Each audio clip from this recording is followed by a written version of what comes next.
Hello everyone. अपने abortion के क्रम में अब थोड़ा आगे बढ़ते हैं। लास्ट वीडियो में मैंने आपको दवाओं के जरिए अबॉर्शन के बारे में बताया था, जिसको हमारी लैंग्वेज में मेडिकल अबॉर्शन कहा जाता है।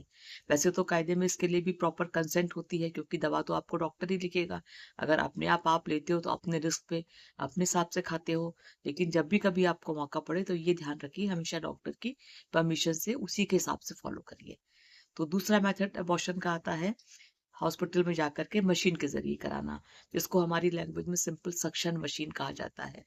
और अगर सिंपल भाषा में कहें तो इसको औजारों के द्वारा सफाई। अब इसमें कोई डरने वाली बात नहीं है कि आपको अंदर कोई चीर फाड़ होगी, ऐसा कुछ नहीं है। हम लोग बेहोशी का इंजेक्शन दे करके या नींद का इंजेक्शन दे के बच्चेदानी के मुंह से वो सिंपल सा एक कैनुला टाइप का औजार डाल करके सारा फीटल पार्ट को सक कर लेते हैं।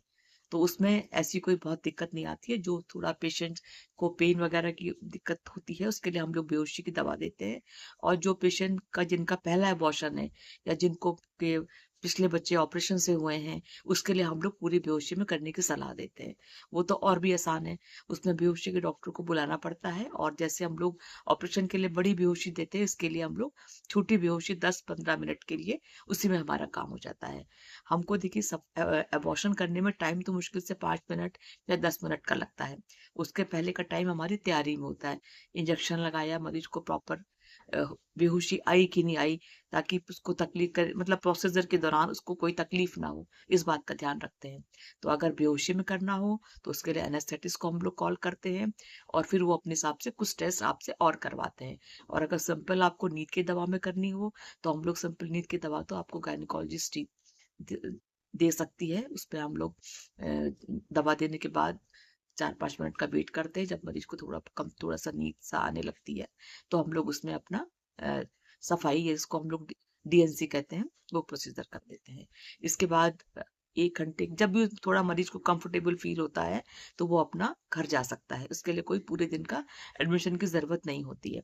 इसके बाद पेशेंट की सफाई के बाद की कुछ आपको दवाइयाँ डॉक्टर हफ्ता भर या 15 दिन खाने की सलाह देती है। उसके बाद नेक्स्ट पीरियड के बाद आके आपको दिखाना होता है। और अगर मान लीजिए इस बीच में आपको ब्लीडिंग ज्यादा हो या और कोई बहुत दर्द हो, उसके हिसाब से आप डॉक्टर से मिल सकते हैं। तो ये तो दवा के जरिए अबॉर्शन हो गया, और आपका औजारों के जरिए अबॉर्शन हो गया।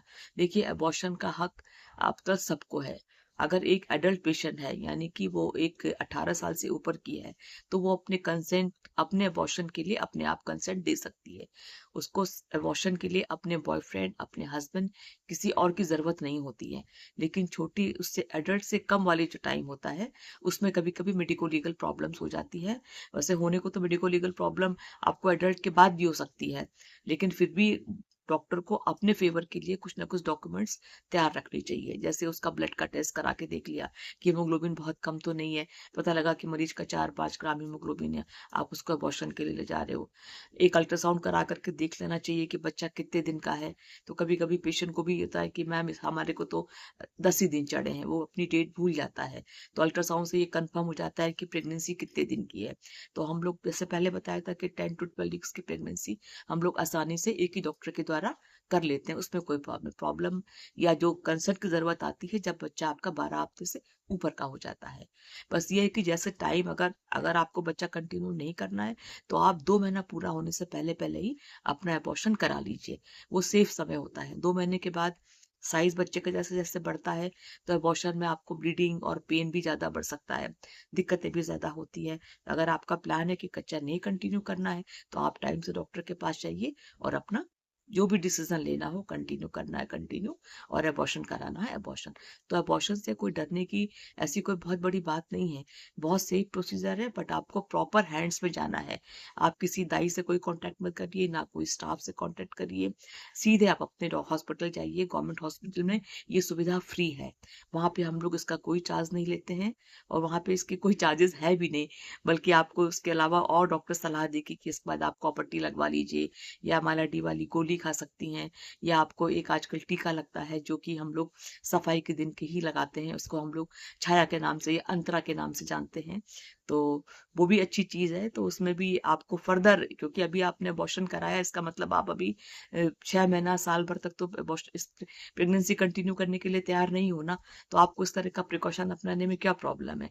तो अगर आप, तो इसलिए हॉस्पिटल में जब भी हम लोग कुछ तरह का प्रोसीजर करते हैं तो पेशेंट को प्रॉपर फॉलोअप में रख के उसको कोई ना कोई आगे के कंट्रासेप्शन की सलाह भी दी जाती है।